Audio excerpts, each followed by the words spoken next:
Okay, so here we have a piece of manganese wire, 120 meters, 0.051 centimeters in diameter, and we want to know the temperature at plus 40 degrees C. And so for resistance, we'll start off with resistance is equal to rho times length divided by area. And we know that the values for rho that we get from a table of common conducting materials are valid for 20 degrees C. So this resistance here will be at 20 degrees C. So we have to use, of course, the temperature effects on resistance formula, or the ratio more appropriately, to figure out the resistance at 40 once we do this calculation.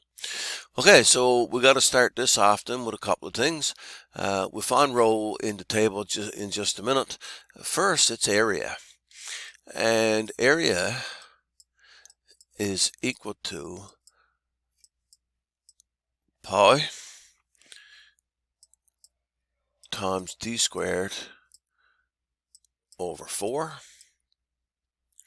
And we do it this way because we're given the diameter. Remember that our diameter should be written in base units, which is meters or millimeters.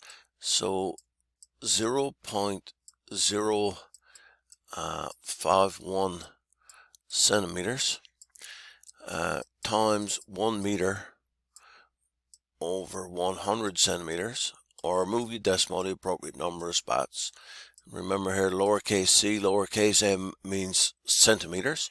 And so now we can write that as 0.00051 meters, if we like.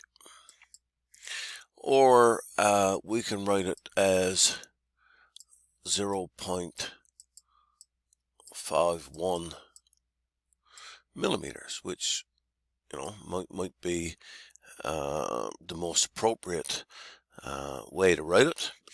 And if you want to write it in scientific notation, engineering notation, then 0.51 times 10 to the negative 3 meters. 5.1 times 10 to the negative 4 meters, also good, right? In any event, now pi, our base unit is meters, so 0.51 times 10 to the negative 3 meters squared divided by 4. And so it's important to get your decimal in the right spot. Okay, and so base unit of meters. Now, I comes up there with 2.043, and now my unit is meters squared, right? So our base unit for area. Okay, now we're going to go to the table of common conducting materials and pick out rho for manganese wire. And if you do that, you'll figure out that rho is equal to,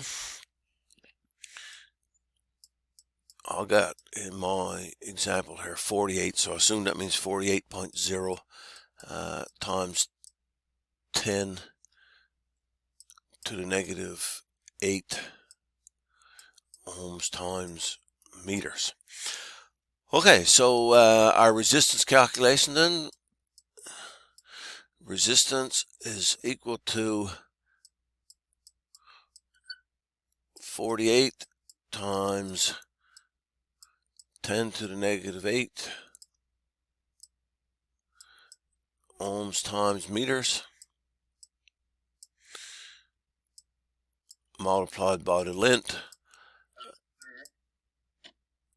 And so I left out my exponent on the area, and so not meters squared, because we had a 10 to the negative 3 squared up here.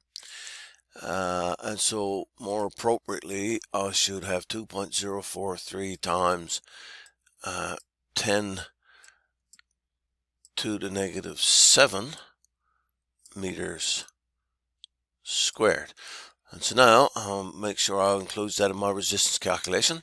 I had 120 meters for the length here, and I'm going to put in for my area now the correct value, 2.043 times 10 to the negative 7 meters squared. And at this point, I always think about my units. I got meters squared here, which will cancel with meters times meters in the numerator. And so meters squared, and the unit I'm left with is ohms, which of course is good because I'm calculating resistance. So the resistance is 48 times 10 to the negative 8 multiplied by 120 and divided by 2.043 times 10 to the negative 7.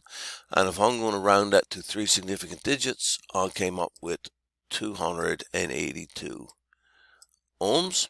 And so typically now that resistance value is valid for 20 degrees C. Now, this is manganese wire, and so normally now we need to calculate the new resistance at 40 degrees C, and you know, our ratio comes into account here. But what do you find when you goes to the table of properties of common conducting materials and you picks out alpha 0 for manganese? And what you will find is that it is equal to 0.0. What does that tell you?